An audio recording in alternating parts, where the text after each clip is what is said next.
सिंहासन बत्तीसी की 25वीं कहानी त्रिनेत्री पुतली की कथा। एक के बाद एक करके लगभग 24 पुतलियों ने राजा भोज को महाराज विक्रमादित्य की कहानी के जरिए 24 गुणों के बारे में बता दिया था, जिसे जानकर वह बहुत हर्षित हुए। इसके बाद बारी थी 25वीं पुतली की। जैसे ही राजा भोज सिंहासन की ओर बढ़े, उन्हें 25वीं पुतली ने रोक लिया और कहानी के माध्यम से महाराज विक्रमादित्य के एक और महान गुण के बारे में बताने लगी।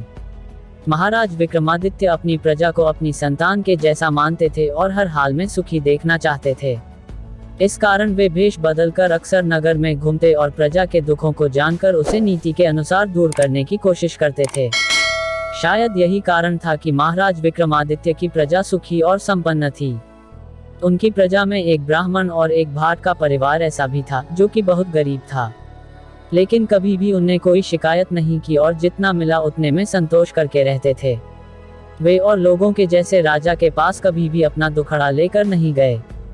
उनका मानना था कि उन्हें भगवान जो जरूरत के हिसाब से पर्याप्त अन्न और धन दिया है। धीरे धीरे समय बीतता गया और अब ब्राह्मण और भाट दोनों की पुत्री की आयु विवाह योग्य हो गई थी, लेकिन उनके पास इतना धन नहीं था कि वे अपनी पुत्रियों का विवाह करवा सकें, क्योंकि वे दिन भर में जितना भी धन अर्जन करते थे वह केवल उसी दिन के लिए ही पर्याप्त हो पाता था। दोनों के पत्नियों ने अपने पति के सामने पुत्रियों के विवाह की और अपर्याप्त धन की बात कही। भाट ने कहा कि जब भगवान ने संतान दी है तो इसके भविष्य के बारे में भी वही कुछ करेगा। उधर ब्राह्मण ने कहा कि थोड़ा समय दो, कुछ न कुछ हो जाएगा। लेकिन दोनों की स्थिति पहले के जैसी ही रही। एक दिन भाट ने विचार किया कि ऐसा कुछ भी नहीं होने वाला, मैं दूसरे देश जाकर वहां से धन कमा कर लाऊंगा। इधर ब्राह्मण ने सोचा कि वह जिन यजमानों के यहाँ पूजा पाठ करता है उनसे कुछ बात करके देखूंगा।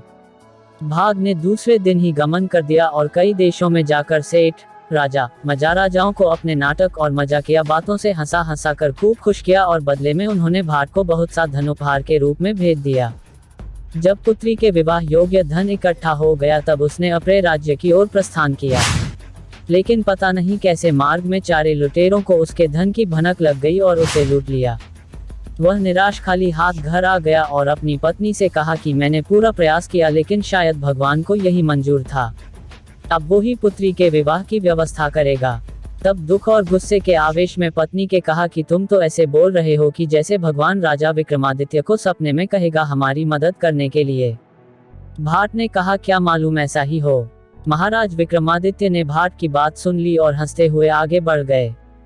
वहीं दूसरी ओर ब्राह्मण ने भी अपने यजमानों से घुमा फिरा कर धन की बात की, लेकिन किसी ने भी उसकी बात पर गौर नहीं किया और वह भी खाली हाथ अपने घर आ गया और अपनी पत्नी को सारा बात बता दी। तब पत्नी ने कहा कि अब भगवान कुछ नहीं करने वाले, आप कल महाराज विक्रमादित्य के पास जाकर उनसे ही मदद की गुहार करो। तब ब्राह्मण ने कहा कि मैं ऐसा ही करूंगा और कल ही महाराज विक्रमादित्य से मदद की प्रार्थना करूंगा।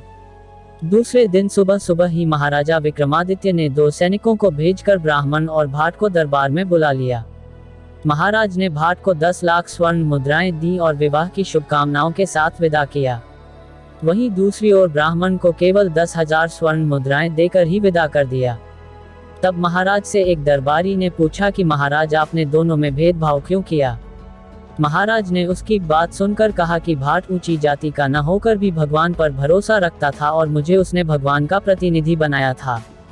वहीं ब्राह्मण को भगवान के ऊपर पूरा भरोसा नहीं और उसने भगवान के स्थान पर मुझ पर भरोसा किया, इसलिए मैंने उसकी इंसान के जैसे ही मदद की। दरबारी ने महाराज की नीति पूर्वक की गई मदद की प्रशंसा की और अपने स्थान पर बैठ गया। इतना कहकर 25वीं पुतली ने राजा भोज से कहा कि कहो राजन, क्या आपके अंदर भी महाराज विक्रमादित्य के जैसे ही नीति से दूसरों की मदद करने वाला गुण मौजूद है। ये सुनकर राजा भोज ने अपना सिर नीचे कर लिया और 25वीं पुतली भी अन्य पुतलियों के जैसे वहां से उड़ गई। कहानी से सीख, हमें न सिर्फ न्याय बल्कि दूसरों की मदद भी नीति से करना चाहिए, जिससे वह हमारे द्वारा दी गई मदद का गलत फायदा न उठा ले।